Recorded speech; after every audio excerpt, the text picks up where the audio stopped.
All right. I know you Tesla investors demand a high level of concentration and skill set when it comes to video recording and podcasts and whatnot. But bear with me. And the end of this video, you will understand why Mullen is set to dominate the market, especially the EV market and especially the stock price. And I just want to do a comparison of Tesla versus the competition. Why is Tesla the best EV? Why does Tesla have the best market cap? Why does Tesla have the best annual returns in the last 5 years? Well, if we look at their company, they started out 10,000 a year, maybe 20,000, or sorry, a quarter. And now they're hitting 300,000 a quarter. And so if you look at Tesla's market cap, it's like 750 billion right now. And yeah, let's keep going. So the next one is NIO. They delivered 91,000 vehicles in 2021. So they're still a couple years behind where Tesla's going to be. And their market cap is about 20 billion. The next one's Lucid. They did 12 to 14,000 is their projection. They did 125 cars last year, falling short of their 577 expected. And his goal was 20,000, and they've gone down to 12 to 14,000. I don't know Lucid's market cap. Let's see what Lucid is. Lucid market cap is $28 billion. Alright, next one, Rivian. Reporting 83,000 reservations. They produced 1,000 vehicles, delivering 920 in Q4 of 2021. And I don't know what Rivian's market cap has fallen to. 22 billion. Let's continue. Alright, Lordstown. If you look up Lordstown, you see that they talk about 1967 to 1969 is like the first Google result. And then they're expecting 25,000 this year. If we look at their market cap, what is it? It is right. We get 448 million, so they're actually pretty cheap.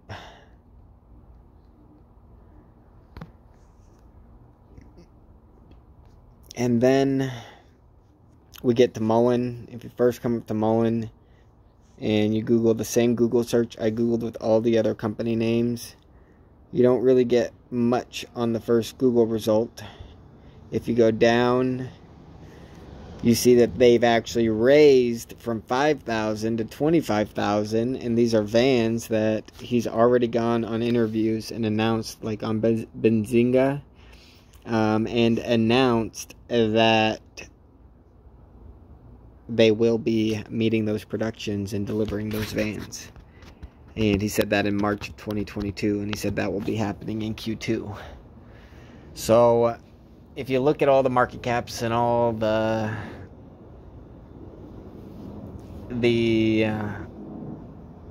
different companies out there, Mullen and Lordstown are really the only two that are like super cheap and undervalued. And if you look, Mullen's got better Google results than what I would say they have. Now let's talk about real quick what a market cap means and where Tesla sits right now.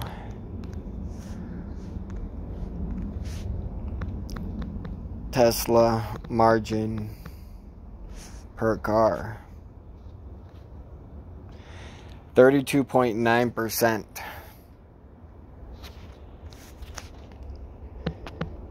Tesla revenue, 53 billion. Let's do annual revenue. Revenue 2022, $18 billion. 18 times that by the 0.3. Obviously, that's a high number to assume, but that's $5.4 billion. And so the idea that if Mullen could meet Tesla expectation in 5 years, we have a $300 million market cap right now. If we could hit those numbers in 5 years, then so that would be 5 billion divided by the 300. It's a 16x in growth in the next 5 years, and that's assuming that you can pay, like, you're a dividend paying stock. You understand? So you're making the profit needed per car that you can literally pay to your investors back money every single quarter.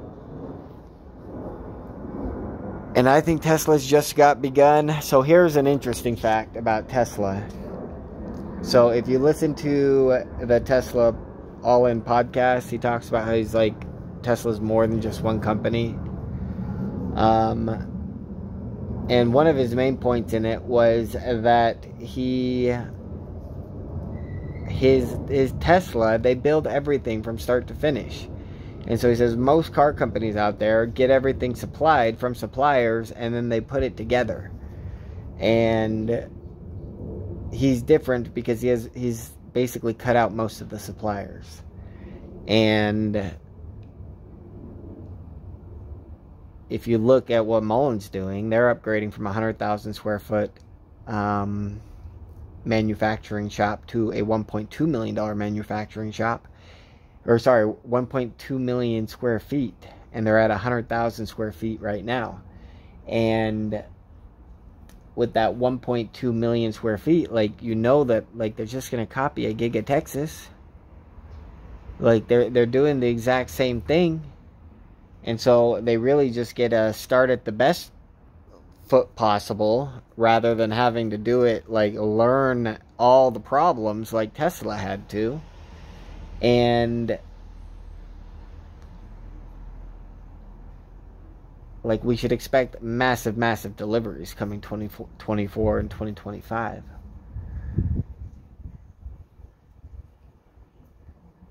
Now, Tesla's got also, like, the full self-driving. Like, that's interesting to me. I've seen people use it, and I don't think I would mind it. And so, like, could Tesla eventually be full self-driving, and, like, other cars like Mullen and all these other companies I just named, could they be implemented, or could they have installed into them the software necessary to full self-drive those cars as well? And Tesla end up full self-driving all the cars. Now, one of the things that's interesting is the battery technology. So basically, it's been announced by several companies that 600 miles per charge is very attainable in a small compact SUV type vehicle. And everyone that owns a Tesla right now, they're gonna buy a new car. Like, Tesla, people that buy Teslas aren't poor. Those are people that work hard, save their money, focus on what's happening, and love Elon Musk. And they probably made a lot of money off Elon Musk as well. And it makes sense. Like, just like there's a Trump bump, there's an Elon Musk bump. He's got a massive following. And when his company was a small cap, under $1 billion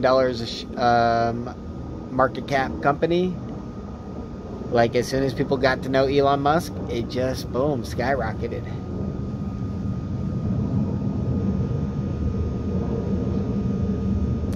Now, that's reasons to like Tesla for sure. But the problem with Tesla is that if you look at their numbers, the 18 billion revenue that they had compared to the market cap that they have now, like there's no scenario in the future where current investors can be paid a dividend because Tesla's dominating. At least not in the next couple years. But there is a scenario where a new EV company comes and learns from everybody else's mistakes and dominates the market. Now, let's just look at like Mullen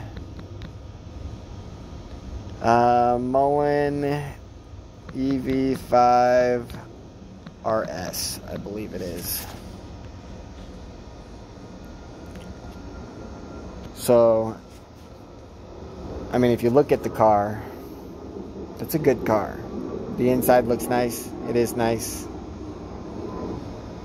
The RS can go 0 to 60 in 1.95 seconds. It can do a 300-mile charge in 18 minutes. And so basically, because a lot of people that have Tesla have to buy a new car, like, some of them are going to, probably a small percent will buy a different manufacturer, but there's a lot of people out there that will buy EVs in the future when people are new car shopping, which is not right now today. And when they do, like, a lot of people are going to say, what should I buy other than Elon Musk? Because just like Trump has its bump, like, the bump against him is just as big, and there's no difference with Elon Musk. So anyone thinking that, like, Tesla's the only one because, like, they're the first and everyone just wants Tesla, like, the other side's just as big. And Mullen only needs to get a small fraction of that to basically dominate their earnings to their market cap ratio. And so everyone should be focused on that and focused on guaranteed easy money. Like, all they're doing is copying somebody else's plan and getting to the same point before they decide if they want to do something spectacular. But they'll sell they'll produce as many cars as they can sell. You better believe that. Every company will. Now, I feel like we've talked enough about the EVs and Tesla. What's the main reason you should buy into Mullen? Forget about the company. Forget about any of it. There's a dilution war. And retail, every once in a while, buys the same stock. And enough people around the world see the manipulation. And they just keep buying. Like, nobody, like, very few people that have been investing for more than 2 years will throw all their money into one stock at one time, even if they love the stock and they're like, dang, this is the squeeze and this is the play and it's going to squeeze tomorrow. They still don't throw all their money in one stock. They throw money into it, though, and then they see what happens, and they either get excited or they see a dip and they throw more money into it. And Mullen just grabbed the attention. So, like, if you look at the macroeconomics of the market, there are so many small cap stocks out there right now. Like, there's so many stocks that are 50 million to 250 million market cap size right now. So why wouldn't you, like, if I'm saying this is a squeeze play and everyone should throw everything they got into Mullen right now, sell everything, take every line of credit you have and throw it into Mullen right now, if that's what I'm saying, which I am, then why Mullen and why not every other stock? And it's because if you go and you look at all these other stocks, they have what's called authorized shares. And so everyone looks at the market cap of a stock and they all look at the outstanding shares, but that has nothing to do with the authorized shares. And the only way retail can ever control stock price and demand it, and there's no way that anyone can stop it, is if they buy every single authorized share and force the market makers to give it to them. And then at that point, retail gets to choose the floor, and they get to choose what price they sell for. Now, this isn't the first time that this has happened. And so it definitely happened with AMC. GameStop was a little bit different because Ryan Cohen really didn't dilute until after we hit 450 and then dropped to 200. And then it went to 350 and then it dropped to 200 again. And then he finally diluted some. And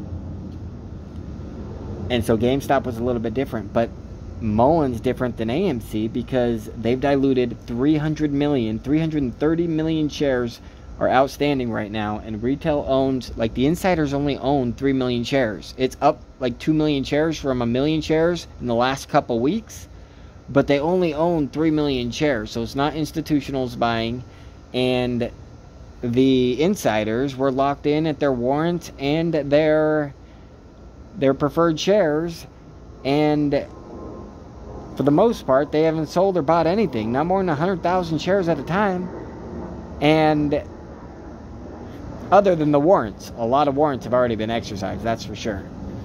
I've seen at least 50 million, no, it was, yeah, 50 million shares cashed out, I believe it was, for some odd number, probably 20 million warrants. And so, basically, it's all retail buying. I mean, if you were looking at the data for Mullen, back when this first started, February, like, 26th, it was at 65 cents. It just hit a bottom the day before at 52 cents, ran to 65 cents, and then the next day ran to $2. And then it dropped, and when it dropped, the short interest, the short exempt interest was through the roof. And for multiple days, just massive, massive shorting. And then basically they diluted some, a retail bought, and in the next 2 weeks we were announced. So we went from $2 all the way down to $1, all the way down to 72 cents, and then we shot back up to like $1.70, and they announced that there was 130 million shares of retail dilution. And then after that, we ran from $1.70 to $4.18, and they announced that there was $40 million of positive buying pressure. And then after that, it dropped down to $2.50 and traded to $3 in 4 days from March 28th to March 31st. And there was announced another 50 million shares of dilution. And then since then, April 1st, all the way till now, till May 13th, they just announced another like 48 million shares of dilution. And the volume's definitely gone down on Mullen as the price has dropped. I expected the buying power to be higher. It wasn't, and because there was actually a lot of people that got stop lossed on the way down with Mullen. Had everyone held, plus the people that were buying, as the price was dropping and buying the dips, like, we would have got way more than 48 million of dilution in the last month and a half that we were waiting. But clearly a lot of stop losses were hit and people got scared. And that's okay. That's no problem. Because the trend is positive, my people. The trend is positive. We are moving upwards in dilution. And it's all good things.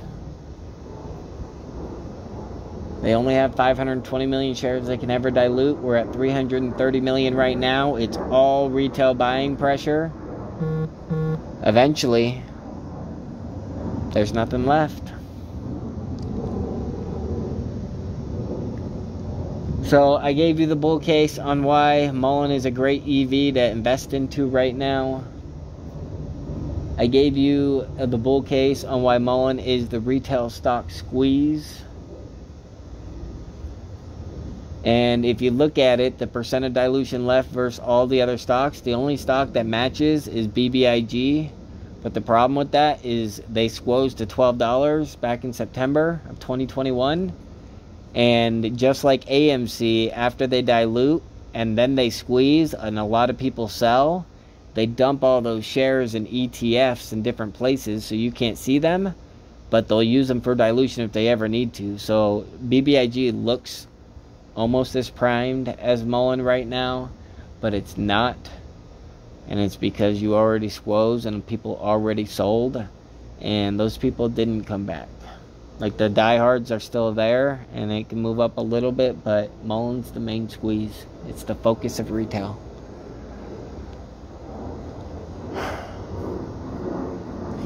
Elon Musk just tweeted that, like, hey, SEC, where are you?